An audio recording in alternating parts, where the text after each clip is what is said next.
our free agent talk. And every single week before we answer fan questions, we go through a specific positional group and we preview them as free agents, what the Dolphins might do, what should they do, what are the Dolphins' options, all that kind of stuff. So I've put together a list of receivers that could be on the Dolphins' radar. Some of these guys I'm going to argue for or argue against. So let's start with what I think the Dolphins should do at receiver. They shouldn't do anything. Just like the quarterbacks last week, we're going to start with the least interesting positional groups.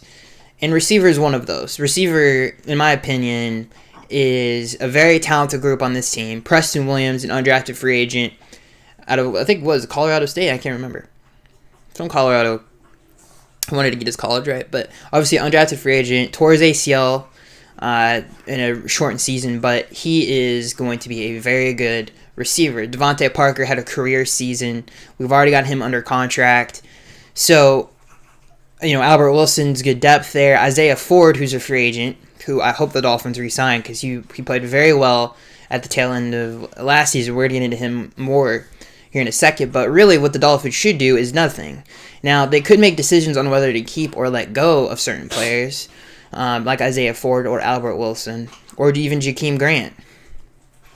And out of those three, the one that I want to keep the most is Isaiah Ford. And so let's get into that right now. So if the Dolphins were going to retain anybody, I think it should be Isaiah Ford. Isaiah Ford played the final. Let's see here. 1, 2, 3, 4, 5. He played the final 5 games of the season. Okay, against the Jets, he had his first game started. He had 92 yards. Okay, in the final 5 games of the year, him being put into the starting lineup, he had 244 yards. He averaged 10 yards a catch. He had 1 touchdown, and he was a dominant player in the slot. He developed very well, great chemistry with Ryan Fitzpatrick, and really the first pure slot player we've had on this team in a very long time, and he succeeded in that. And he's only 23 years old. He's 6'2", for a slot receiver. He's a big slot receiver. He's a great route runner, and again, he's like we haven't had a pure slot receiver like this, in like I said, in a long, long time. Again, he's only 23 years old. He showed great promise in the final 5 games of this season. And those 93 yards against the Jets, Devontae Parker went out. He was really the only playmaker on that team left.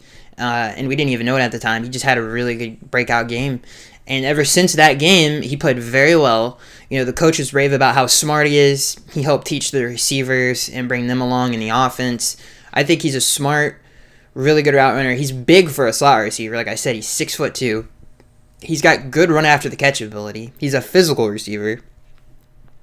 And again, this is another young player that Chad O'Shea helped develop before, obviously, his exit out of Miami, that had a lot of talent coming into this roster, and he just never really could put it together and never really get regular season snaps. He finally did. He showed that he can be a pretty dang good slot receiver in the NFL. With Preston Williams and Devontae Parker on the outside, you have Isaiah Ford to work the middle of the field. I think that's a very dangerous combination.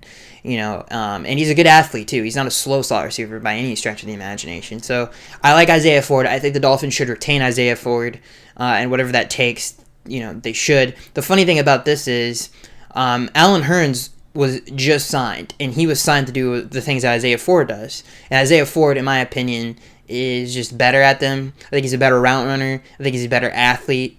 He had more consistent hands than Allen Hurns did. Allen Hurns had some drops later in the season and really just took his job in the last 5 games of the year. Really just kind of took his job and did a really good job with it.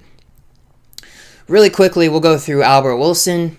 Albert Wilson, now he's not a free agent. He's still under contract, but he is kind of up in the air whether the Dolphins should let him go or not. I think Albert Wilson should be kept.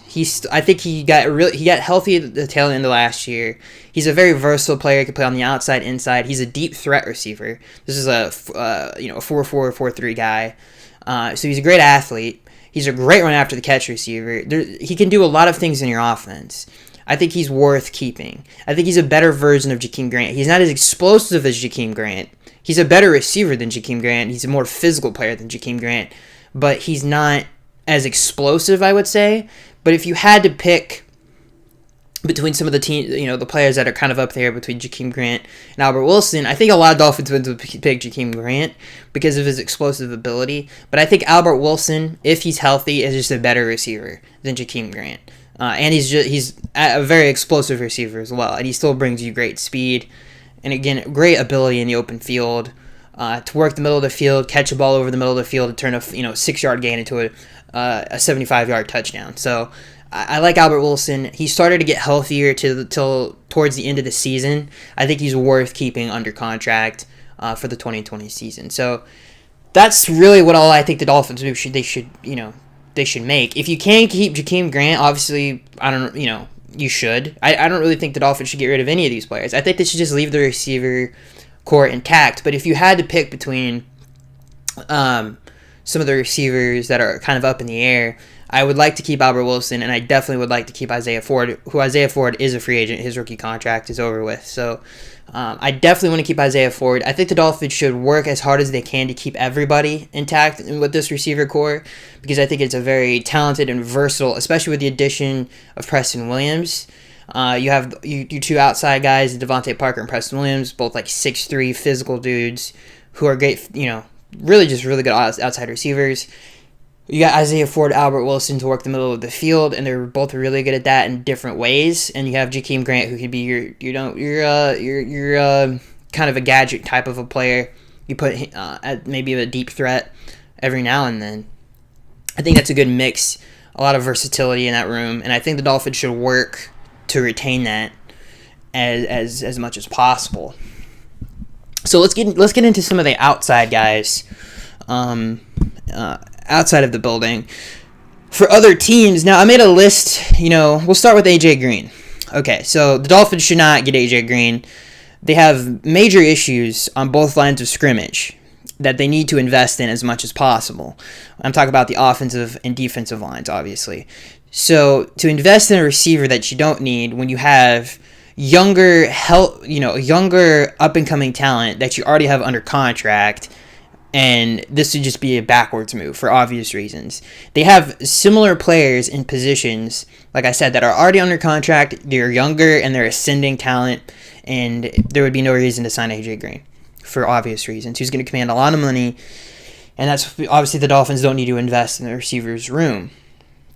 We just talked about Isaiah Ford, who's going to be a free agent. I think he should be re-signed. Matthew Slater is another player that I want to bring up. That's a free agent from the New England Patriots. He's 34 years old. He's an 8-time Pro Bowler, 2-time first-team All-Pro. Obviously, not for being a receiver, but a special teams player. I think the Dolphins should look into Matthew Slater. He brings great leadership.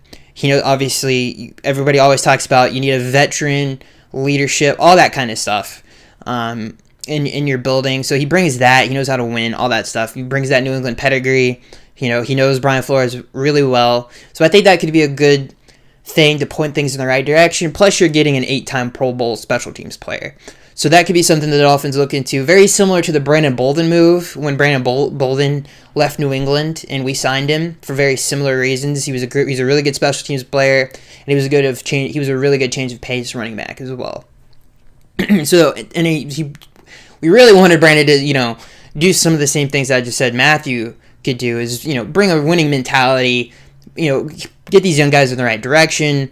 And he kind of, he helped a little bit with some of those games. Obviously, he made impacts with his playing ability, but the whole locker room situation was a mess. Doesn't matter. I like Matthew Slater a lot. Could be a great contributor on special teams. It could be a good leader in a very young team and getting them in the right direction, especially some of those tough AFC East divisional games could really help us make some special teams plays, flip field position, and really get these young guys going in the right direction. So I like Matthew Slater a lot. Won't cost any type of cash at all, and if he's willing at the age of 34 to come to a Dolphins team that's who's going there in the right direction, I think would be a very solid move by the Miami Dolphins.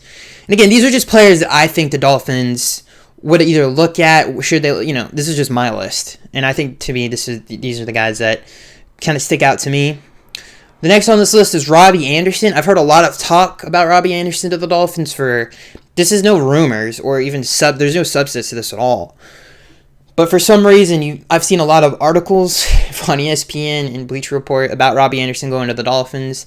And again, this is all of that is speculation for good reason. The Dolphins should not get Robbie Anderson for very similar reasons to AJ Green. Now, Robbie Anderson, a different receiver than AJ Green. Robbie Anderson's a deep threat. You know, he can do a lot of different things, but he's mostly a deep threat. It reminds me a lot of Will Fuller. He's an outside receiver. We have Devontae Parker. We have Preston Williams already in those positions. So you would really have to move him in the slot inside if you want to play all of those guys at the same time, or use him as a rotational player. That's not what kind of contract he is going to be getting. Not as a rotational player, not as a situational player. He's going to be a starter on someone's team that needs receiver help. And for that reason, the Dolphins should not invest a contract in him, because it would just be backwards. There would be no reason to have him. You have players on this roster already that can do very similar things to him, like an Albert Wilson or Jakeem Grant, who are deep threats as well. Plus, they can give you more in terms of versatility, whether it's gadget plays. Like I said, Albert Wilson can work the middle of the field as well. So, Robbie Anderson would not be a good fit because of the roster that the Dolphins have already assembled. And again, it would just be backwards to invest money into a player like that. And another under the radar player that the final player on my list is Kendrick Bourne. Now, Kendrick Bourne, former LSU player. Actually, not true. He went to Eastern Washington. I have this on my list here. I don't know why. I don't know why I thought he went to LSU. He's 24 years old. He's 6'1". He's another rotational player, and I don't think this player is going to command a lot of money, but he's a good red zone threat. Every time I watch Kendrick Bourne in a 49ers game, he scores a touchdown almost every single time. He's a big target. He's a really good, like I said, he plays his best football in the red zone. I don't know why he's had a lot of issues with consistency in terms of catching the football, but he's a really good route runner, and I like his red zone ability. He could be someone that the Dolphins use in rotation. He's a very under-the-radar guy. This guy's not going to cost any money at all. You know, this would be equivalent of like an undrafted free agent. In terms of his stats this past season, he had 30 catches, which isn't terrible for like your third, fourth string receiver. He had almost 400 yards. He had 358 yards. He averaged 11 yards a catch. He had five touchdowns.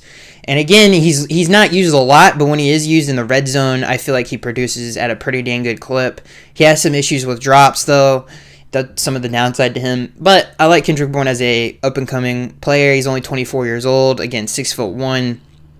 And to me, he has proven himself to be a pretty good rotational player who's a good red zone threat. So that's my entire list. I hope, I don't know if I'm on base with some of you guys in terms of that kind of stuff, but the Dolphins, again, should not invest in receiver. There's no reason to get a big money free agent like a Robbie Anderson or AJ Green, who are going to go to teams and start. And AJ Green's a great player, but we already have players, again, similar to him on the roster that are, to be honest with you, on his level. Like Devontae Parker, he's one of the best receivers in the AFC. He proved that last season. And Preston Williams is going to be a really good player. So for obvious reasons, you don't want to invest money in that on AJ Green. And same thing with Robbie Anderson. Robbie Anderson is going to get starting receiver. He's going to be a starting receiver on someone else's team. I don't know if he'll get that kind of money, but that's what he's going to be, is a starter on someone's team. He would not be a starter on this team. He would be more of a rotational player, because you don't want to take Preston Williams and Devontae Parker off the field. You want to keep those two on the field as much as possible. So anytime he would get off the field, it would be in substitution for one of those two. You know, he's not a great slot receiver because he's not a very physical receiver. He's more of an outside deep threat. So those are some of the bigger names in the receiver free agent market. And those are the reasons the Dolphins should just, obviously, for obvious reasons, not go after them. Again, you want to invest in the lines of scrimmage, and plus it would just be, very counterintuitive to sign one of those two. Just because of, you would really, if the Dolphins did do it, it would just because of their names. And that we're past that. We know this is no longer a team ran by Mike Tannenbaum. Thank God. This is an intelligent organization that makes intelligent moves, at least so far. And this is going to be pretty much their first big free agency. They just got out from under all of those bad contracts. They have all this free cap space. So we'll see what they do in free agency. But I honest to God, if they signed either one of those two, I'd be very upset. Now, again, there are some under the radar talent like Kendrick Bourne, who's young, who's done very well in the red zone when he's gotten his opportunities. And you got Matthew Slater, who's just a great special teams player, a vet, an 8-time Pro Bowler because of his special teams prowess, and could be a very good Frank Gore-esque signing for the Dolphins. Like what the Bills did with Frank Gore, we could do that with Matthew Slater, and I think that would be good for the organization. So, other than that, that's your free agency preview for the Miami Dolphins.